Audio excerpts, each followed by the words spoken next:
노래를 불러도 되겠는데요.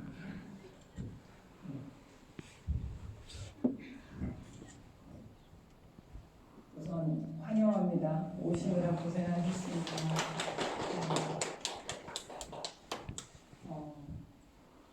스님이 아까 왜 그렇게 얘기했는지 알겠죠? 밖에서 볼 때는 아파트 속에 둘러싸여 있어서 이 안에 이렇게 절이 이렇게 있을 거라고는 생각을 못해요. 근데 안에 딱 들어와 보면 작은 공원 같은 절이 나타나고 이 도시 한가운데 많은 사람들이 삶에서 지치고 힘들고 외롭고 세상에 혼자라는 생각이 들 때 그냥 어제는 추리닝 바람에 슬리퍼 질질 끌고 여기를 와요. 그래서 부처님을 아버지처럼 실제 새벽 예불을 하는데 술 드시고 밤새도록 술을 퍼 드시고 오셔갖고 여기 와서 아버지 이러고 오시는 분도 있어요. 네, 엄마라고는 안 부르더라고요. 엄마는 이제 여기 관세음보살님 보고 엄마 이렇게 하는데 아무튼 용화사는 이렇게 도심 속에 있는 사찰입니다. 처음부터 이렇지는 않았고요. 어떠한 역사가 있었는지는 따뜻한 데 가서 나중에 얘기하기로 하고요. 차 마시면서. 지금은 이제 법당에 처음 왔으니까 우리가 어디를 가면 항상 제일 어른한테 인사를 드리잖아요. 그래서 이렇게 법당에 이 세상에 부처님이 안 계시는 곳은 어디에도 없어요. 여러분 다리 아프면 스님이 그래서 앞으로 템플스테이 하는 동안에도 다리 아프면 다리 뻗으세요 할 거예요. 벌서지 말고 다리 뻗으세요. 왜? 부처님이 없는 데는 없으니까 어디를 보고 뻗어야 되겠어요. 그죠? 그래서 부처님 죄송합니다 하고 뻗어도 돼요. 네, 그렇지만 부처님은 어디나 계시지만 법신, 법의 진리의 그 몸 자체인 부처님은 어디에나 항상 계시고 여러분이 이렇게 살아있는 동안 그리고 여러분이 늘 부처님을 생각하고 있는 동안에는 항상 거기 부처님이 있어요. 그렇지만 법당이라는 곳이 따로 이렇게 있는 이유가 있어요. 우리가 엄마나 아빠나 이렇게 생각으로 엄마 거기 있지, 아빠 거기 있지 하는 거랑 사진으로 이렇게 보면은 어때요? 더 와닿잖아요. 아, 우리 엄마 이렇게 생겼지? 그런 마음이 들죠. 그런 것처럼 우리의 선조들도 수많은 스승들도 지금까지 인류가 이렇게 걸어오는 동안에 부처님의 그 아름다운 모습을, 그 마음을 그대로 이렇게 상징적으로 불상이라는 아름다운 조각으로 이렇게 빚어냈어요. 그래서 옛날 경주의 신라 때 그 불자들은 그냥 평범한 일반적인 사람들도 그냥 돌덩어리가 이렇게 있는데 누구나 봐도 그 돌이 잡석이에요. 그냥 잡석이에요. 굴러다니는. 근데 신라인들의 눈에는 또 백제인들의 눈에는 그 잡석 속에 부처님이 보였대요. 그래서 군더더기에 이 돌 바깥에 있는 것들만 싹 떨어뜨려 버리면 그 안에서 부처님이 나왔다는 거예요. 그런 식으로 수많은 돌들이 다 부처님이 되고 나무가 다 부처님이 되고 그래서 나무를 깎아서 거기에다가 이렇게 아름답게 금을 칠해서 부처님의 그 마음의 빛이 이렇게 환하게 중생의 어두운 마음을 비추어준다는 뜻으로 금빛으로 상징을 해서 이렇게 많이 모셨어요. 그래서 우리가 알고 있는 우리 특히 한국 불교는 역사가 1700년이 넘어요. 그리고 가야국의 허황호가 여기 김해 허씨 있어요? 없어요? 김해 김씨. 네. 사돈지간이신 허황우가 김수로왕한테 국제결혼 최초로 했잖아요. 그때 인도에서 오셨잖아요. 그죠? 그래서 우리는 보통 아는 것이 고구려 신라 백제 때 이게 중국을 통해서 불교가 한국에 전해진 것만 알고 있어요. 역사책에도 그렇게 적혀 있죠. 그렇지만 요즘에 새롭게 주목받고 있는 그런 흔적들이 가야국을 통해서 허황우가 불교를 가져온 게 훨씬 380년 이전이에요. 그렇게 치면은 거의 2000년에 가까운 그 세월 동안 한국에 불교가 뿌리를 내려서 오늘까지 이르렀어요. 그동안 수많은 장인들이, 여기 우리 예수라는 친구들도 많이 있는데, 장인들이 자기의 마음속에 그 깊은 수행, 마음 공부한 그 깊이를 그대로 투영해서 작품으로 만들어서 우리가 지금 보고 있는 수많은 불상들과 탱화와 이런 불교 예술들이 나왔거든요. 오늘 여러분이 보고 계신 이 용화사의 부처님 어때요? 딱 봐도 느낌이 좀 셀이 오나요? 네, 경상도 말로 셀이 오죠, 느낌이. 그냥 예사 부처님 같진 않죠? 어떠세요?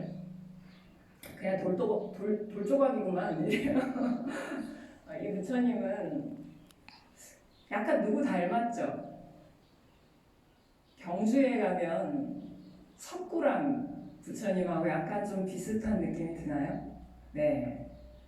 같은 시대 때 조성된 부처님이에요. 그래서 통일신라 말, 고려 초 때라고 보기도 하는데, 거의 통일신라가 이제 기울어가는 시기에 이렇게 조성이 된 부처님인데, 임진왜란 때 전국에 3대 대첩이 있었죠. 그 중에 가장 이제 치열했던 싸움이 진주성 대첩이에요. 우리 오늘 가면서 진주성을 이렇게 둘러서 갈 텐데, 쌍계사로. 그 진주가 뚫리면 한양으로 가는 길이 뚫린다 그래서 굉장히 치열하게 싸웠어요. 2차전 때 정말 스님들이 다 들고 일어나서 호국 불교죠.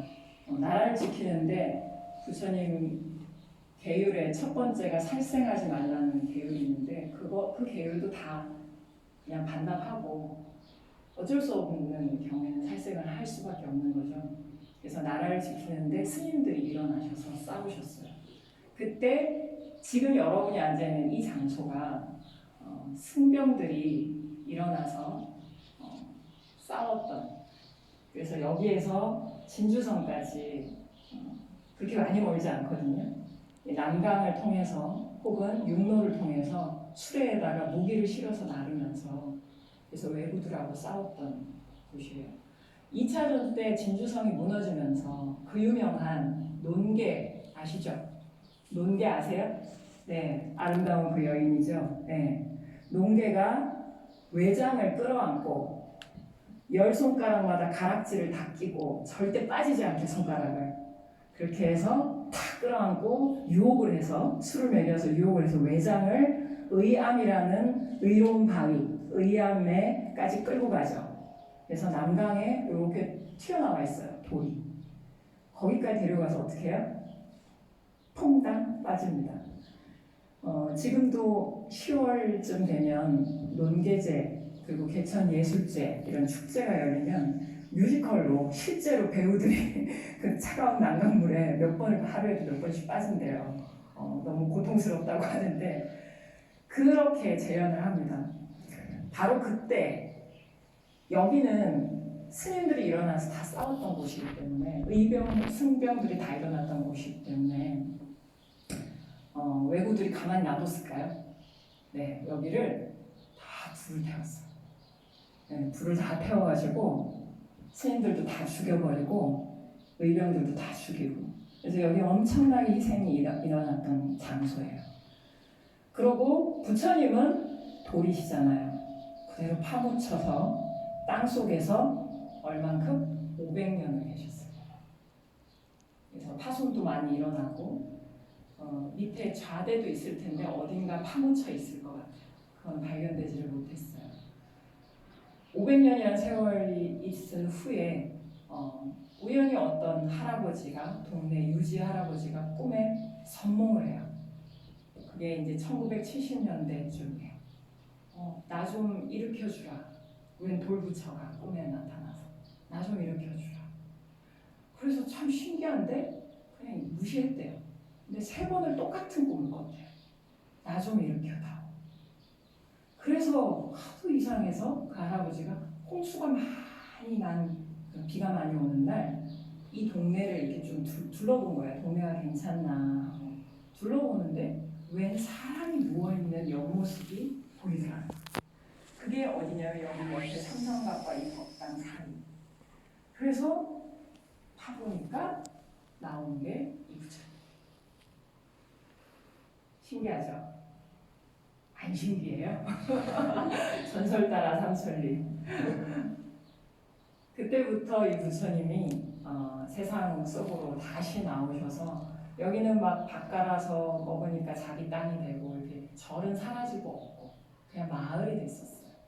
그런 것을 1988년도에 저희 은사 스님이신 현재 우리 용화사 회주이신 성자 주자 큰 스님께서 해인사에 저희가 있는데 기도하다가 여기를 오셔서 여기 계시는 보살님이 또 저희 스님을 꿈에 보셨어요. 미리. 그러니까 이 세상에 일어나는 모든 일들은 공짜로 일어나는 일은 없어요. 다 씨앗이 있어서 원인이 있어서 결과가 있어요.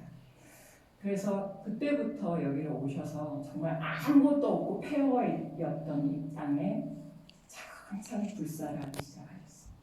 그래서 오늘 이 부처님이 이 법당에 이렇게 모셔지게 됐는데 천장 한번 보실래요? 굉장히 높죠? 그래서 추워요. 여기가 법당이 다른 데보다 훨씬 추워요. 근데 위에 천장을 자세히 보니까 어때요? 틈이 하나 없이